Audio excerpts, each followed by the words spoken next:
Which book was it? Okay, in case so you have this question, I think I've closed that. But in case you want to read in detail, I'll tell you where you can find it. I'll tell you exactly where you can find it. I have published this new book called Dark Stars to Black Holes. That is the first book in my series of the Black Hole Chronicles, in which I write about these things. And I write about it in a way that the public will understand, people will understand. It's not full of equations, it's explaining black holes the way you want to actually understand black holes. And wormholes will also come into that. See, black holes are the universe's most extreme objects. And it's these are fascinating objects, but you don't get to understand what these are because the concepts are so complicated. So what I'm doing is I am making the concepts accessible to everybody. When I'm writing this, I'm thinking, will my 12-year-old self be able to understand this? That's how I'm writing it. So the answer to your question is in the second book that I'm writing. So I'm writing each chapter as a separate volume. I'm putting it on Amazon Kindle. The links are in the description in case you want to read it. And the answers will come in this series. But okay, so that's about the books. Now let me answer your question. So that visualization that we have of that trampoline like rubber sheet, and you put a bowling ball on that and it creates a depression, and then you put a marble around it, it spins around, and that's how gravity is explained.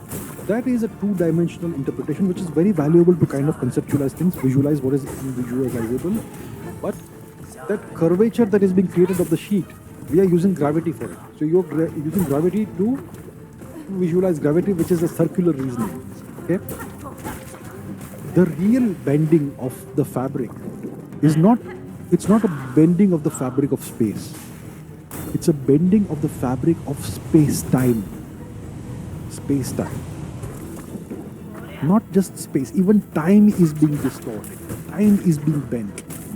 Do you know why you have gravity on the earth? It's not because of the bending of space.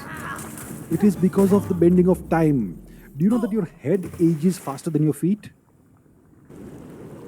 Do you know that the GPS satellites, if we did not incorporate time dilation and relativistic effects, they would give you an error of 11 kilometers every day, and every day it will get 11 kilometers larger. So the point is, it's the visualization of the paper and the rubber sheet, that's not entirely accurate. So how are wormholes created?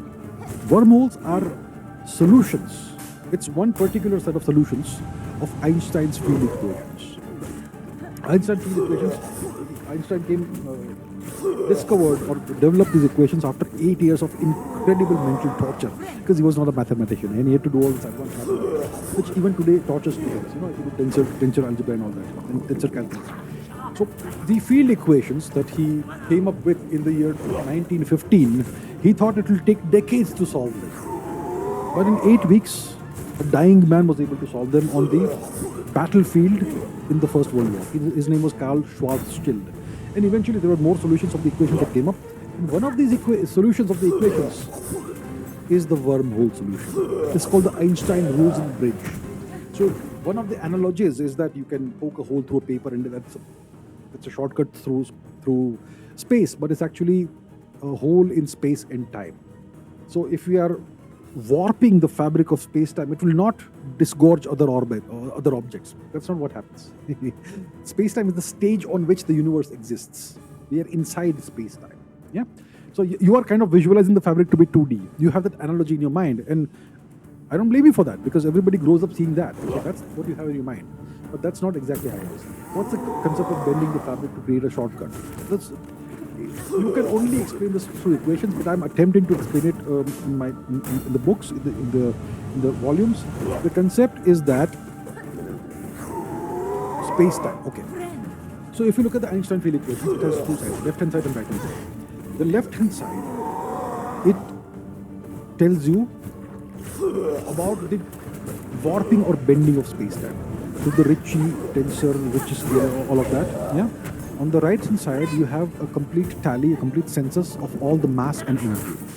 And if you take the whole equation, it says that matter and energy tell space-time how to bend, and the bending of space-time tells matter and energy how to move.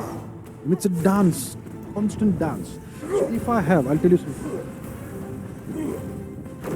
So I have a cup of coffee here, right? Super hot coffee. Every atom in this cup of coffee is right now deciding the curvature of space-time in the Andromeda galaxy. That's what Einstein's field equations tell you. So that's the concept of bending the fabric of space and time.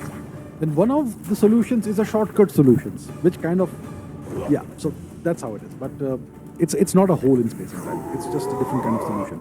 And wormholes don't stay open. They want to close shut immediately. Right? You don't have the stable solutions of wormholes. They close shut. They become two black holes quickly.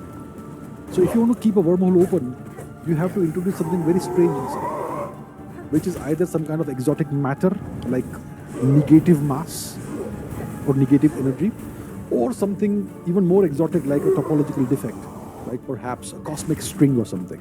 So anyway, that's about it. If you're curious, interested about this, please check out my books. That's exactly the kind of answers I'm giving in my books.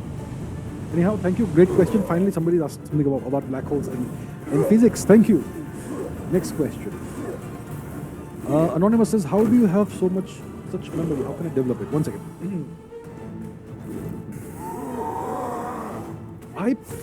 To be very honest, I don't think I've got a great memory. I forget all kinds of stuff. I just remember whatever interests me. Everything else I forget. Look, if you ask me, what was the Gandhi-Irwin Pact? Somebody asked me a couple of hours ago, what was the Gandhi-Irwin Pact? I had no memory of what was the details of the pact, or which year it happened. So I forget stuff. Things that I don't find interesting, I forget them. But things that I am interested in, I can speak about them for hours because I can recall the information. How do you develop it? Just follow your curiosity. Whatever you find. Look, I show you two movies. One movie you find boring. After a month, you will remember nothing. Another movie you will find extremely interesting. You will remember even after 20 years all the details. That's the thing. Okay? Okay. Black Star says, I left my job, the 24-star startup, tried 3-4 ideas, didn't work out, burnt all my cash. Now I'm 25 with 30 days cash left, trying my last idea with no intention to do job. Now I have low confidence and no hope. Any advice? My advice to you is be super practical. Be super practical. Don't put all your eggs, like they say in the same basket.